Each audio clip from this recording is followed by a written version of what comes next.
Hello, this is Ted Argyle from Adrenalin Martial Arts Centre, and welcome to day 10 of the 30 lessons that I've learned as a full-time martial artist, a full-time martial arts instructor, and as a business owner for the last 20 years.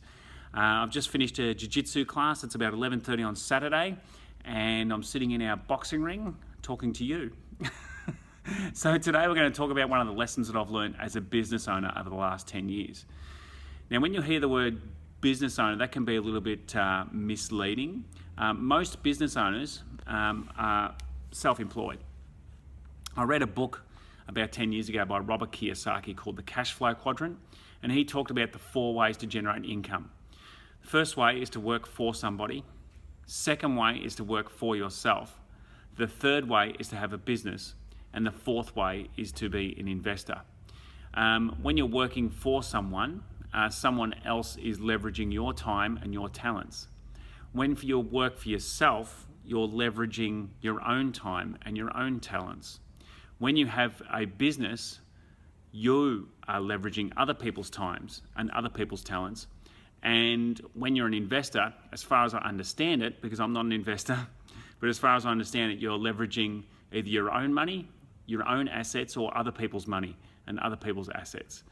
So it's all about leverage. It's all about getting the most out of your time. When you're self-employed, as a general rule, you're wearing a few hats. You're doing lots and lots of different tasks. A business owner, technically speaking, doesn't usually handle the day-to-day operations of a business. A pure business owner doesn't really even need to be in the building 99% of the time, which is why you can have a franchise of 50 stores and that business can be very, very successful. But the dude who owns it, or the woman who owns it, isn't in those 50 stores day to day handling all the tasks. They wouldn't be able to do it. So they're leveraging other people's time and other people's talents. When you're self-employed, as I am, under the guise of a business, then you really need to leverage your own time and your own talents, and to a smaller extent, other people's time and other people's talents if you have staff. So time management becomes a massive issue, and a talent that we all need to get a good grip on if we expect to be successful as a self-employed person. And to define success, not so much for making money, some people define success as making money, but keeping your business afloat and servicing your community requires you to have some level of success. Some financial success, of course, because we can't all work for free. But certainly the success from a business standpoint is to keep the doors open and keep servicing your customers. If you're able to service your customers and carve yourself out a living, then you've got a successful business. That doesn't necessarily make you wealthy though. That's a whole different game, and something I don't really feel qualified to talk about. So today we're going to talk about time management, the 3 or 4 time management things that I've learned that have really helped me as a self-employed person. So the first thing is to keep first things first. And this is a concept I learned from reading a book a number of years ago called The 7 Habits of Highly Effective People by Stephen Covey. I encourage you to read that book. It's really, really good. He actually wrote a follow-up book on each of those chapters, and one of them was First Things First. And it's about time management. The basic idea is that you keep first things first. So it's about prioritising what's important. And it's about prioritising what's important in your life, not just what's important as in what's got to get done at work. So for the most part, for most of us, if you've got your head screwed on right, family will be the most important thing. Now, family can be defined as your direct family, your parents, your brothers, your sisters, and so on and so forth. But it can also mean close friends, or your significant other, your boyfriend, your girlfriend, whatever. So our priority is as a self-employed person is to make sure that we maintain our relationship with those closest to us. The second is health and fitness. That has to be a priority. If we expect to have a good life, we really need to maintain a healthy level or a good level of health and fitness. By having a healthy lifestyle and a fit lifestyle, it doesn't necessarily guarantee your longer life, but I think it guarantees your higher quality of life. And I think that's really, really important. And the third thing which I think is important is to find the right work-study. Sometimes if you're studying, that can be defined as work as well. So you've got to find that work/study balance with all the other things that are going to happen in your life. So we all have to work or study. We all have to carve out a living for ourselves. So it's important to not let that take priority over family and health and fitness.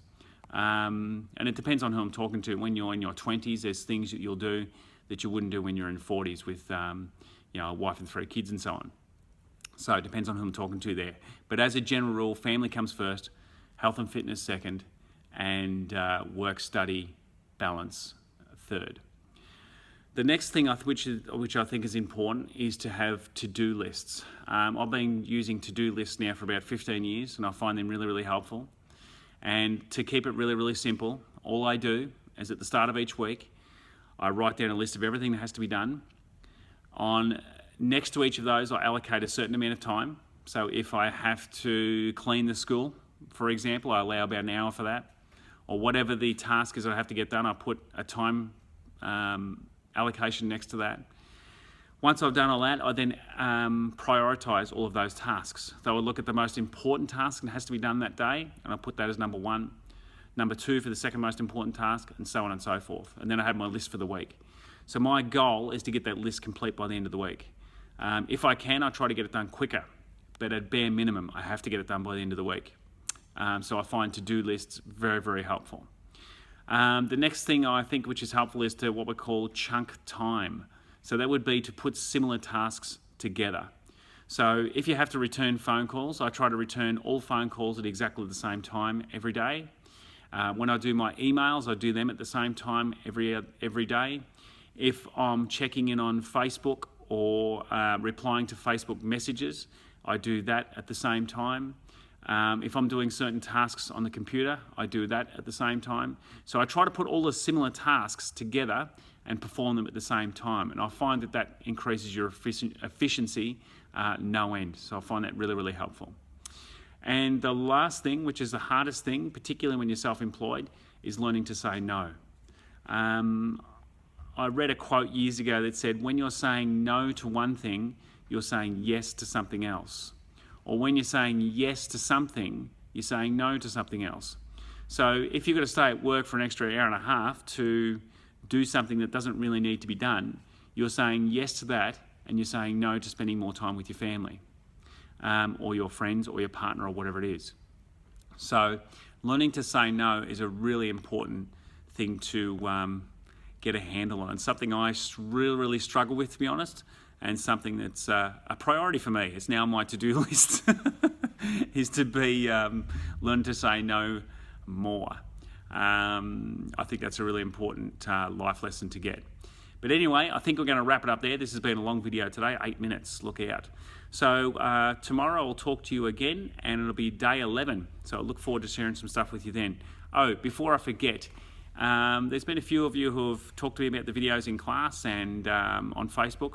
If you have any questions that you want me to delve into, please send me a private message on Facebook, and I'm happy to answer that. And if you want to remain anonymous, I totally respect that, and we'll do that for you. So if you have any questions, shoot them through to me. Otherwise, I'll talk to you guys tomorrow. Thank you. Bye.